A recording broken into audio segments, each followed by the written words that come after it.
ये नहीं कहेगा लोग कि आप उकसा रहे हैं लोगों को कि प्रोटेस्ट करने के लिए। बिल्कुल उकसा रहा हूँ। पीसफुल प्रोटेस्ट हमारा अधिकार है, आर्टिकल 19 है, संविधानिक सबसे बड़ा रास्ता पीसफुल प्रोटेस्ट है। हमारे कायद ऐसे हैं जो बाबरी मस्जिद के केस को ये कहते हैं कि हम बाबरी मस्जिद का केस जीत गए, कहते हैं ना हमारे कायद, और शर्म उन्हें आती नहीं है। बिल्कुल उकसा रहा हूँ, पीसफुल प्रोटेस्ट करो, जेल भरो आंदोलन करो, और उसमें ये सब लीडर्स आए, और लीडर्स के आगे मैं खड़ा रहूंगा। अगर पुलिस गोली चलाएगी तो मैं अपनी छाती पे खाऊंगा। तो कह रहे हैं कानूनी प्रक्रिया से मस्जिदें छीनी जा रही है सर। वो गलत कह रहे हैं ना, गलत कह रहे हैं। कानूनी प्रक्रिया इन्होंने इस्तेमाल कहाँ की? कानूनी प्रक्रिया में हम भी तो बता रहे हैं ना, हम है ना वकील। बाबरी वाला हाल ज्ञानवापी का भी हो सकता है। महमूद प्राचा भी कह रहे हैं कि वही हाल होने वाला। आगे से बोलते हैं क्या चोरी हो रही है मदरसों में, कि हम इंस्पेक्शन कराने के लिए तैयार हैं। मुझे बताइए कि आरएसएस के एक मंदिर के अंदर किसी जगह कभी इंस्पेक्शन की है किसी पुलिस ने?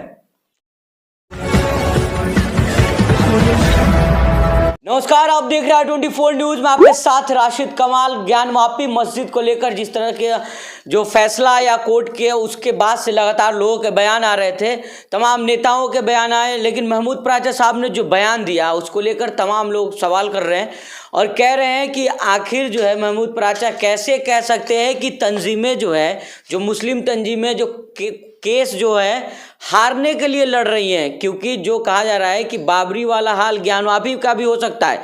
महमूद प्राचा भी कह रहे हैं कि वही हाल होने वाला है। लोग ये भी कह रहे हैं तो फिर आखिर आप इसका केस लड़िए। तीसरे मुद्दे पर चर्चा कर लेते हैं। प्राचा जी, आपने कहा कि ये भी केस बाबरी की तरह हारने की उम्मीद है क्योंकि सही तरीके से लड़ा नहीं जा रहा है। लोग कह रहे हैं कि तो फिर आप लड़िए ना सर, आपको किसने रोका है? मुझे किसने रोका है? आप सब लोगों ने बंगाली मार्केट का केस नहीं देखा है क्या? नजर आया था किसने रोका है? उसी वक्फ बोर्ड ने, जो कि जो उसके इंचार्ज थे, अपने मुतवल्ली को भेज के, वक्फ बोर्ड के चेयरमैन ने वहां पीछे खड़े होके मुझे वकील हटाया ना। वकील आपको लोगों को समझना पड़ेगा। मैं खुद थोड़ी वकील बन सकता हूं जाके।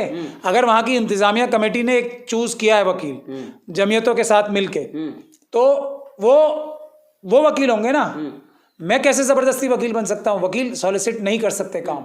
मैं बंगाली मार्केट में और दूसरी जगह जहां भी गया वहां मैंने मुंह की खाई है। इन लोगों ने मुझे धक्के देके निकाला है वकालत से। और अभी मैं सिर्फ इसका मथुरा का केस में कर रहा हूं ना, वहां से भी मैं ये सबके सामने ऐलान कर रहा हूं, ये जमीयतें और हमारी तंजीमें पूरी ताकत लगा रही हैं उस इंतजामिया कमेटी पे कि मुझे हटा के, वो कह रहे हैं कि हम करोड़ों रुपए खर्च कर देंगे, प्राचा साहब को हटा दो, हम आपको दुनिया का सबसे बड़ा वकील दे देंगे, प्राचा साहब को हटा दो।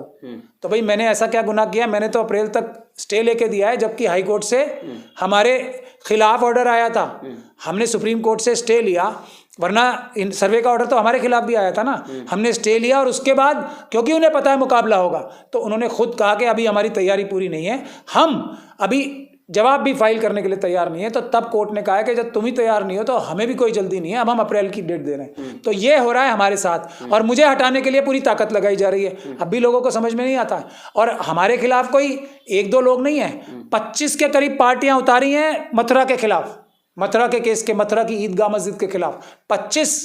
उसमें से ऐसे लोग भी हैं जो कि क्रिमिनल्स हैं। एक उसमें से फरीक ऐसे भी हैं, या एक से ज्यादा भी हो सकते हैं, जिनके ऊपर एनएसए लगी हुई है, जिनके ऊपर गुंडा एक्ट लगा हुआ है, जिनके ऊपर रेप और बलात्कार के केसेस हैं, जिनके ऊपर मर्डर के केसेस हैं। ऐसे ऐसे गुंडे भी उतारे हैं हमारे खिलाफ। तो आप समझ सकते हैं ना।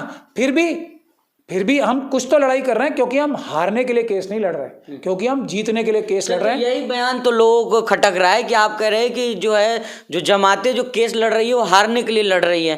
तो लोगों के अंदर विश्वास कैसा पैदा होगा? लोग तो कह रहे हैं कि हमारी मस्जिदें धीरे धीरे जा रही हैं, जहां देखो वहां मस्जिद ही तोड़ी जा रही है। तो फिर भी समझ में नहीं आ रही है, जिम्मेदार कौन है इस चीज के? वक्फ बोर्ड है। जिम्मेदार कौन है? ये तंजीमें हैं जो आपकी मुहाफिज बनी हुई हैं।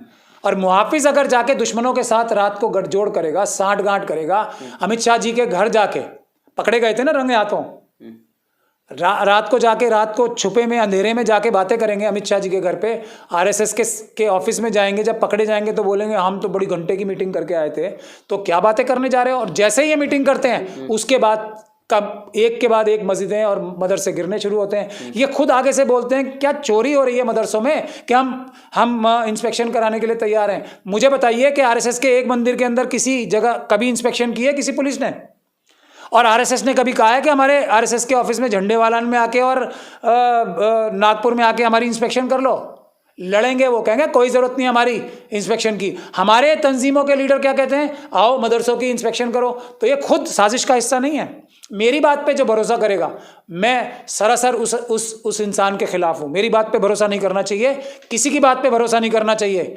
कोई इंसान फरिश्ता नहीं है। आप बात सुने, जो सबूत पेश किए जा रहे हैं, जो लॉजिक पेश किया जा रहा है, उस पर अपना दिमाग लगाएं, रिसर्च करें, तब किसी की बात माने। मैं सही हूं तो मेरी बात माने, मैं गलत हूं तो मुझे गलत ठहराएं।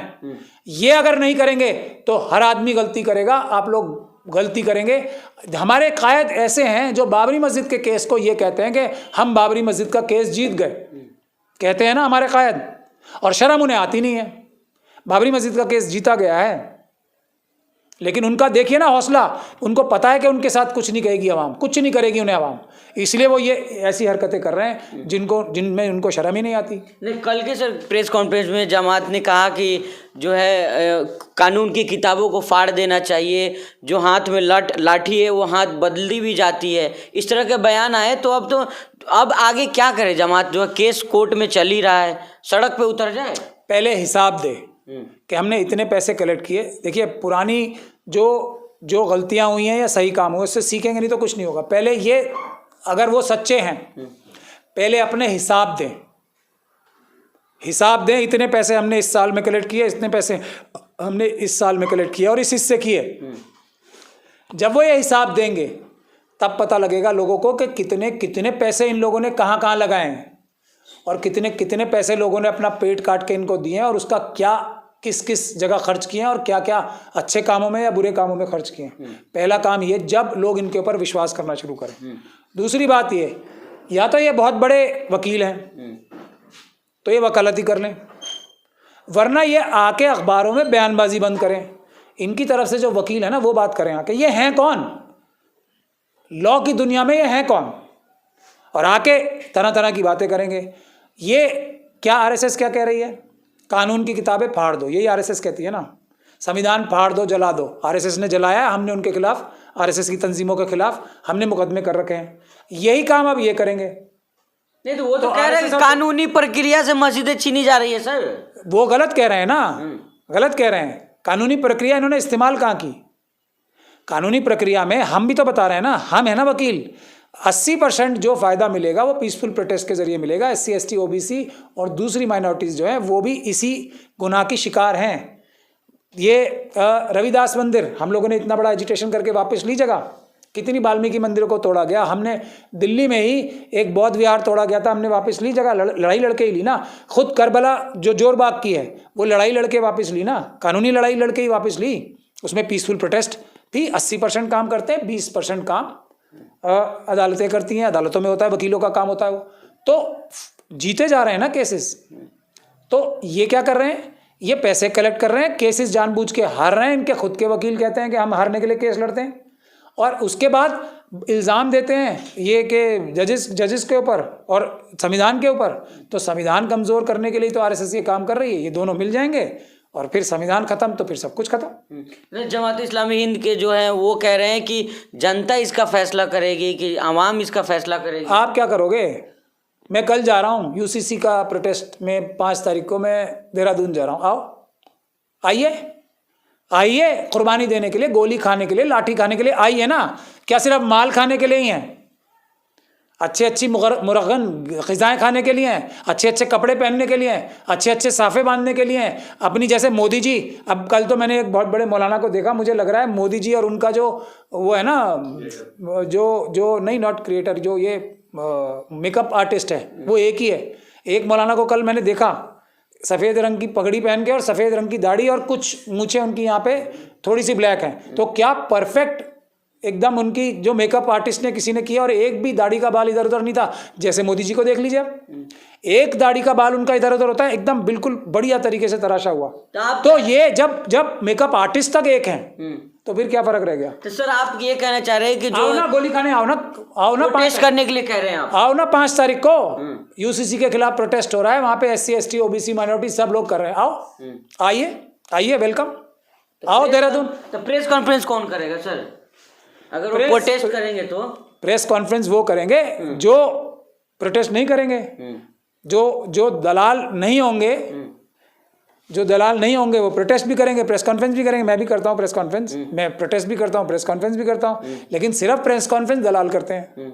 अब आप खुद अंदाजा लगा लीजिए। और मेरे पीछे तो लोग भी नहीं है। अगर मेरे पीछे इतनी तंजीमें होती, मैं सबसे आगे रह के गोली खाऊंगा। आए सारी तंजीमें आए ना, मेरे पीछे खड़े रहें, मेरा वादा है गोली चलेगी तो पहले मेरी छाती क्रॉस करेगी, उसके बाद ये। अगर अब भी नहीं आते ये तो फिर आवाम फैसला करे, मैं इससे ज्यादा कुछ नहीं कर सकता।